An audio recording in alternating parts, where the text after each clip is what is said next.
Alan's phone sets off alarms for Traci, and Sharon puts Nick on the spot. In a booth at Crimson Lights, Nick hands Sharon a big brownie and a lavender latte as he settles in across from her. She just got off the phone with Maria and also spoke to Noah.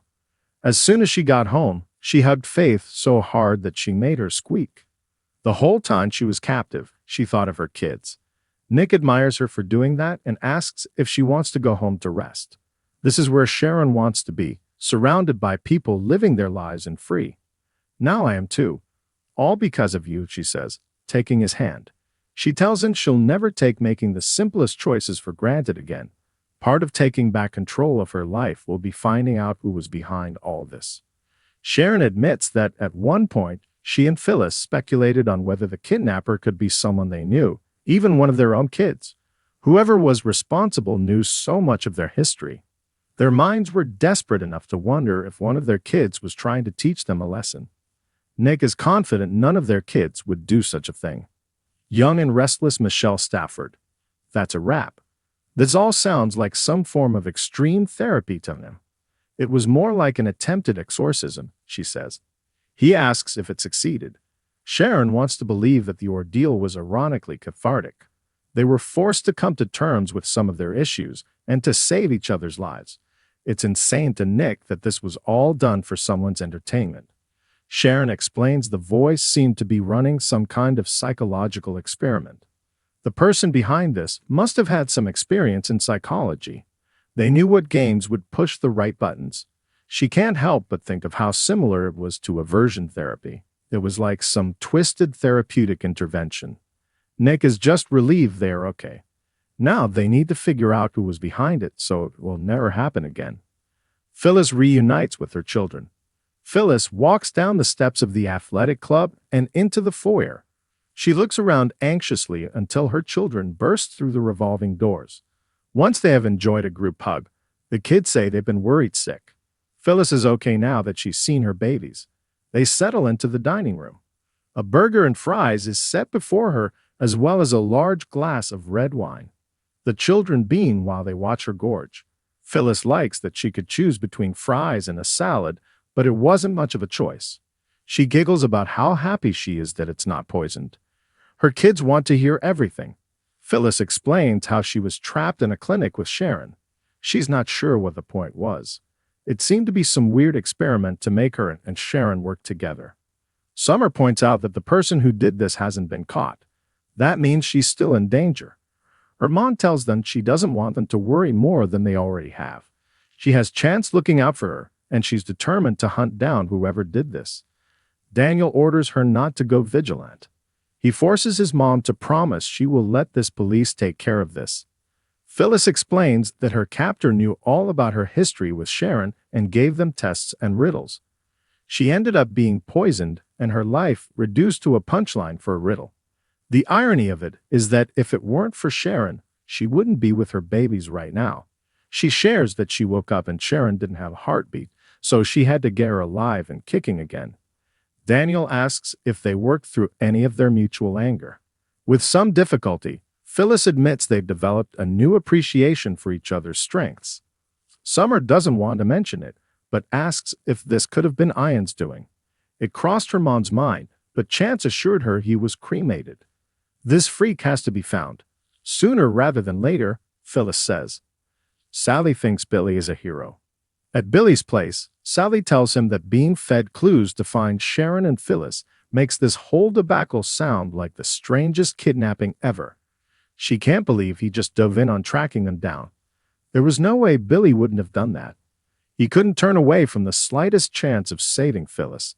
He starts beating himself up for thinking that Phyllis bailed on him instead of realizing something was wrong. Spectra assures him this is not his fault and her captor must have told her to give her family a bogus story. As he has a drink, she tells him how glad she is that he's okay. Billy frets that if they'd been 5 minutes later, Phyllis and Sharon would have been poisoned by gas. This all sounds insane to Sally. At least there was a happy ending. Billy worries that whoever did this is still roaming the streets. They can only hope the cops find them before something even worse gives him a massage. Billy wishes he could slam whoever did this to Sharon and Phyllis. but he's more than happy to hang up his hero cape and put on his business jacket. Once he knows Phyllis is okay, he wants to concentrate on sending their company into the stratosphere. Caressing his neck, Sally says he's still a hero even if he's not wearing a cape. They kiss. Billy makes a confession to Phyllis. Phyllis shows up at Billy's place and interrupts him and Sally. She tells them she's fine and everything is nice. She just wanted to have a conversation with Billy. Sally declares she needs to get back to the office and quickly exits. Shuddering, Phyllis admits to Billy that she's not fine. She needs her life back, and he's the only one who can help her. As she apologizes, he tells her there's no need, but she insists because she blew up their timeline. Billy reminds her that she was kidnapped. He tells her to take some time and recover. Choking up, Phyllis explains that what helped her when she was in captivity wasn't only thinking of her kids, but thinking of what Abbott Communications could accomplish. Leaping up, she goes on about how they can change things for the better and build something great. It's important to her and she needs it now. Today, not tomorrow, not one day when I feel better. Please, please, she begs. This is the only way she will get past what was taken from her. Billy is worried she will take on more than she can handle right now, but she insists she needs the excitement and energy. When Phyllis brings up the press release, Billy awkwardly confesses that he was an idiot and put it out without her name attached to it when he thought she went AWOL on him. He's sorry for that. It was a mistake, and he realized that very quickly. Billy knows she would never bail on him, and he soon realized she was in trouble. "Do you want me to work with you?" she asks, or is this a mercy thing? He says he needs her fire. There's no one on the planet he'd rather do this with. When he asked for her forgiveness, she says of course she forgives him. He saved her life. Phyllis runs into Billy's arms, and he squeezes her as she looks emotional. Chance searches the clinic. Chance and his crew search the basement of the medical clinic. He gives them instructions on what to look for, but assumes that the culprit left no traces. The place has been trashed, but there could still be some fingerprints that don't belong to the two victims. If they can do that, they'll be one step closer to finding out who did this. As he searches, he pulls the covers off the gas tap and discovers that the device that triggered it to leak is still there. The detective calls for a bag and takes the device. Later, Chance walks into Crimson Lights and finds Nick and Sharon together. The cop explains that they bagged some items at the clinic and are waiting to see if they get a hit on the fingerprints. They were able to chase the purchase of a remote-controlled apparatus attached to the gas line. It was bought at a hardware store not far from the clinic. Chance says they will go through the store's surveillance footage to look for a suspect. Sharon says no one hated her as much as Phyllis, and now that isn't even true. The cop suspects the abductor could be someone they know. Nick is sure there is a whole list of people who are enemies of Phyllis. Sharon is sure that if anyone can catch the monster who did all this, it's Chance. The cop urges her to get some rest. Nick backs this up, reminding her of her plans to go to Sedona. On second thought, Nick suggests she take Faith to Europe to see Noah. She agrees that now would be a good time to go, but only if Nick goes with them. Alan lies to Traci about the messages on his phone. In her suite at the athletic club, Traci picks up Alan's buzzing phone and sees a text that reads, "Security breach at clinic. Precautions enacted." As she puzzles over that, Alan enters, excited to take her out until he notices she's holding his phone.